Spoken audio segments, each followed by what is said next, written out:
Ave María Purísima, sin pecado concebida. La semana pasada hablábamos de los principados y potestades. Era preciso ponerse en guardia, pero con una gran confianza, porque Jesucristo los ha vencido. La Virgen ha aplastado la cabeza de la serpiente. Pero el cristiano está en combate. Debe embrazar el escudo de la fe y, muy importante también, debe distinguir, debe reconocer la voz del diablo, sabiendo que también Dios le puede hablar. Dios le quiere hablar como Padre bueno que es. Es fundamental entonces tener este discernimiento de espíritus.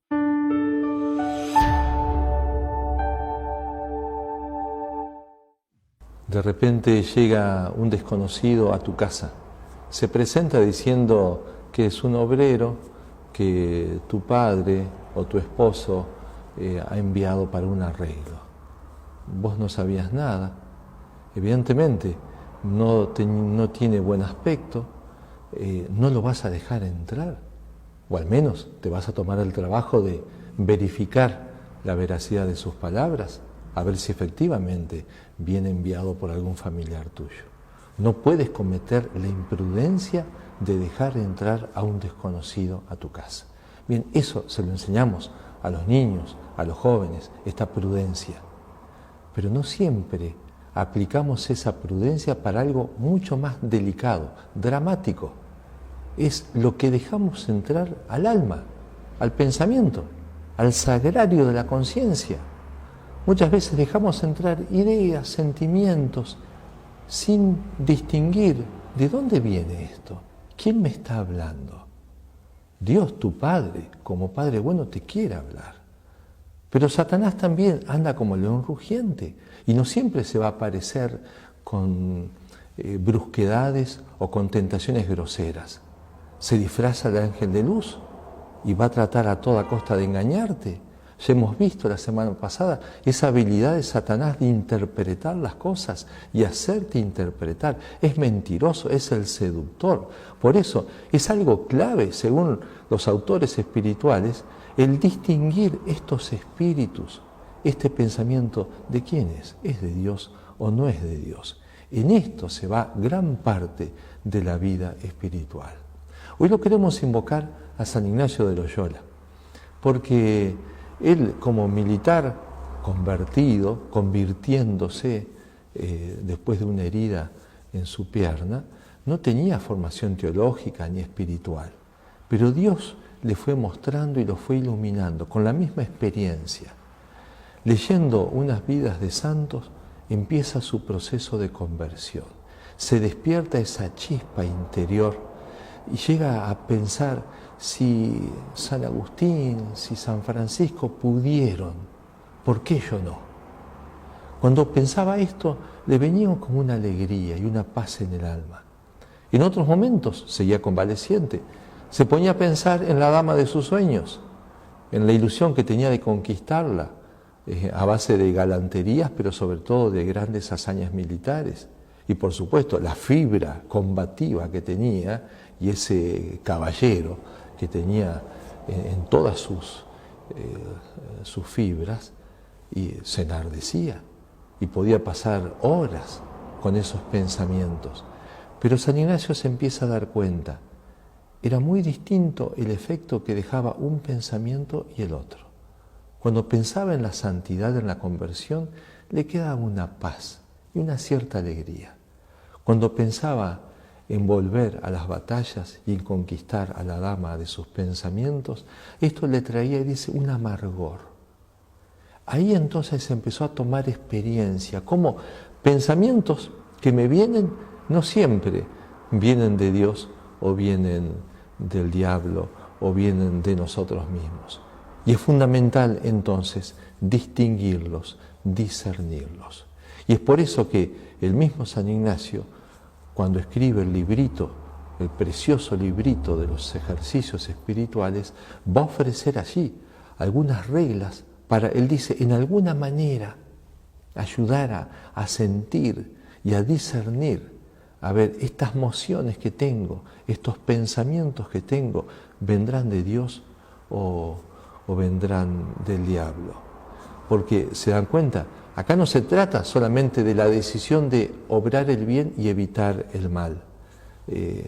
A Moisés se le dice, mira, yo pongo hoy ante ti la vida y la felicidad, la muerte y la desgracia. No es solamente elegir el bien o elegir el mal. Se trata de ver lo que Dios quiere, se trata de ver lo que tengo que hacer ahora, donde tengo la alternativa, por ejemplo, de dos bienes. Y no sé qué es lo mejor, no sé qué es lo que Dios me pide.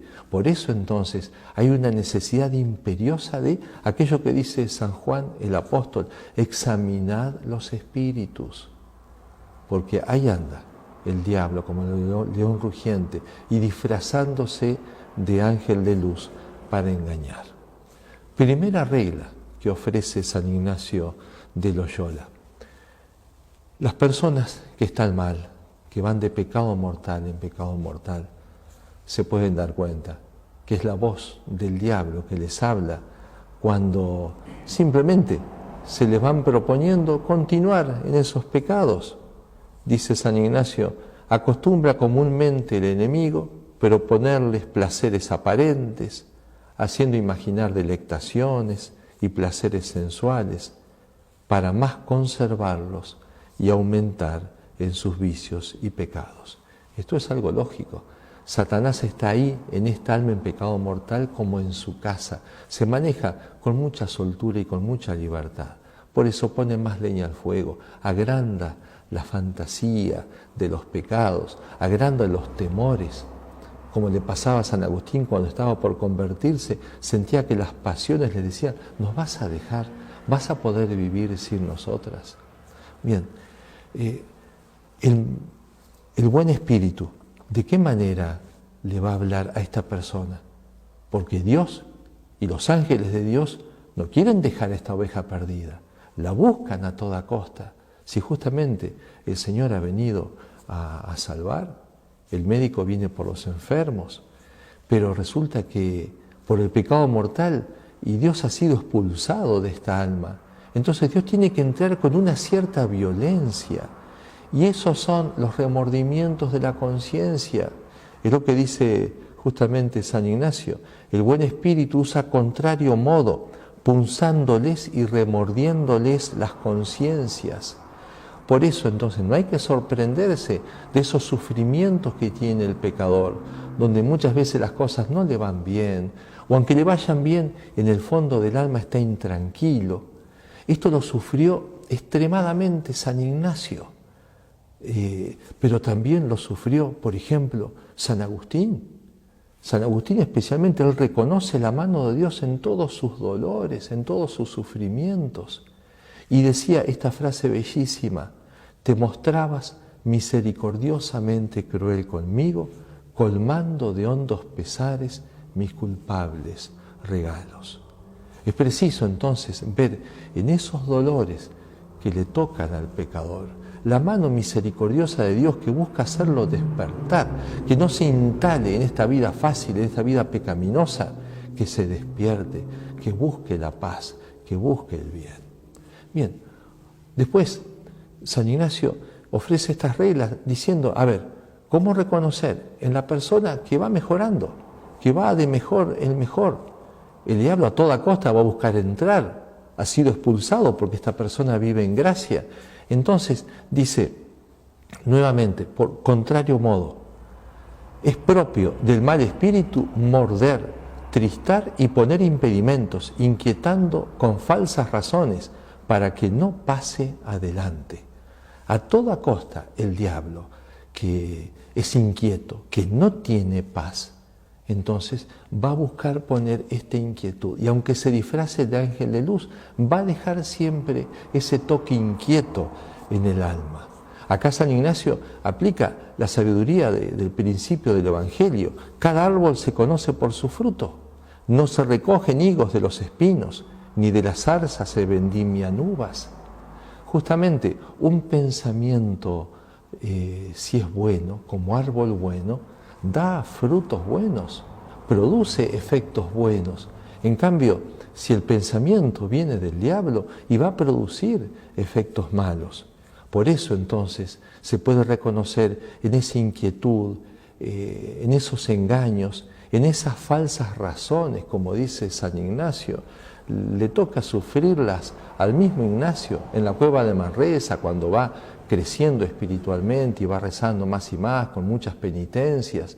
En un momento estaba cansado, agobiado, y le empieza a venir esta voz y esta idea: ¿cómo podrás aguantar este tipo de vida por 70 años? Rápidamente, San Ignacio se da cuenta: esa voz no puede ser de Dios. Y le dice, como hablándole al diablo: miserable, ¿acaso tú me puedes prometer, aunque sea 1 hora de vida? ¿Qué me hablas de 70 años? Cuando ya el pensamiento, con una preocupación aparentemente correcta, buena, pero me lleva a preocuparme por el futuro, eso ya me tiene que hacer sospechar: esto no es de Dios. Porque el mismo Jesús dice: no os inquietéis pensando en el mañana. ¿Por qué se inquietan pensando qué van a comer o con qué se van a vestir? A cada día le basta su afán. Algo más, dice San Ignacio: cuando este pensamiento que te ha venido te empuja y te lleva a algo distractivo, o algo que no sintoniza con la verdad del Evangelio, o que no sintoniza con tu propio deber, te está distrayendo, te está sacando. Entonces esto te tiene que hacer pensar: esto no es de Dios. Había una religiosa con fama de santidad e inclusive con fama de ser una vidente, tenía apariciones de la Virgen, de nuestro Señor. Todo el convento contemplativo la admiraba mucho, todas las monjas estaban un poco alrededor de ella. El cura, el capellán de estas hermanas, sospechaba un poco de la autenticidad de estas visiones. Esto lo cuenta el padre Scaramelli en un hermoso libro, El discernimiento de los espíritus. Dice que un día estaba el sacerdote predicando en un Viernes Santo, un sermón fervoroso acerca de los dolores del Señor en la cruz. Y vio que todas estaban distraídas, las monjas, mirando a la mística o a la presunta mística. Ella estaba con una mirada extasiada en otra cosa. Termina la celebración, el sacerdote la manda a llamar a esta monja. Le dice: hermana, ¿tuvo alguna visión ahí mientras yo predicaba? Sí, padre, en un momento se me representó la dulzura de Belén, el niño Jesús con su ternura, con su belleza. Me sentí tan conmovida, sentía que lo tenía en mis brazos. El sacerdote rápidamente se dio cuenta: esto evidentemente no puede ser de Dios. Le dice: hermana, está toda la Iglesia Universal llorando los dolores de su esposo Jesucristo y usted viene con las dulzuras de Belén. Claro que es hermoso pensar en el niño de Belén, pero no en ese momento. ¿No ve que hay algo desubicado? ¿No ve que hay algo distractivo? Puede ser muy bueno, pero la está distrayendo de lo que realmente la Iglesia quiere. Ya ese signo fue suficiente para el sacerdote para sentenciar que era una falsa mística, por más que ella misma se creyese sus revelaciones. Algo más necesario también para distinguir, para reconocer que este pensamiento no es de Dios. Lo que produce inquietud, tengan presente siempre esto: el diablo no tiene paz, no sabe lo que es la paz, él perdió la paz para siempre. Por eso, aunque trate de disimular una serenidad por momentos, no puede tener paz y no puede comunicar paz. Cuando un pensamiento, una idea, viene entonces con poca paz, ahí hay que darse cuenta: esto no es de Dios. San Francisco de Sales decía: una de las mejores señales de la bondad de las inspiraciones, y particularmente de las extraordinarias, es la paz y la tranquilidad del corazón que las recibe. Por el contrario, el espíritu maligno es turbulento, áspero e inquieto. Inclusive, si has cometido un error, si has cometido un pecado, te puede venir un remordimiento, un dolor ciertamente en el alma, pero esos dolores que vienen y te sirven para humillarte, para ponerte más fervoroso, para tener deseos de conversión, seguramente son del buen espíritu. Pero si ese pensamiento que viene, echándote en cara lo que has hecho y revolviéndote y haciéndote pensar 1000 veces en cómo es posible que hiciste lo que acabas de hacer, y te tira abajo y te desanima, eso no es de Dios.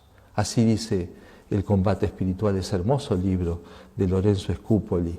Si nos causan angustia, si hacen decaer nuestro ánimo y si nos vuelven perezosos, tímidos o lentos en el cumplimiento de nuestros deberes, hemos de creer que son sugerencias del enemigo y debemos seguir haciendo las cosas del modo habitual sin dignarnos a escucharlas.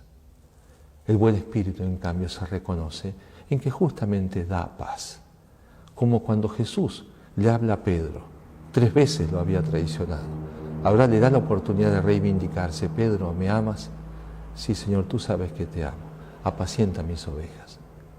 El Señor no niega el pecado, pero no revuelve la herida. No pone el dedo en la llaga, no hace falta. Más bien anima y ofrece la posibilidad de la reparación.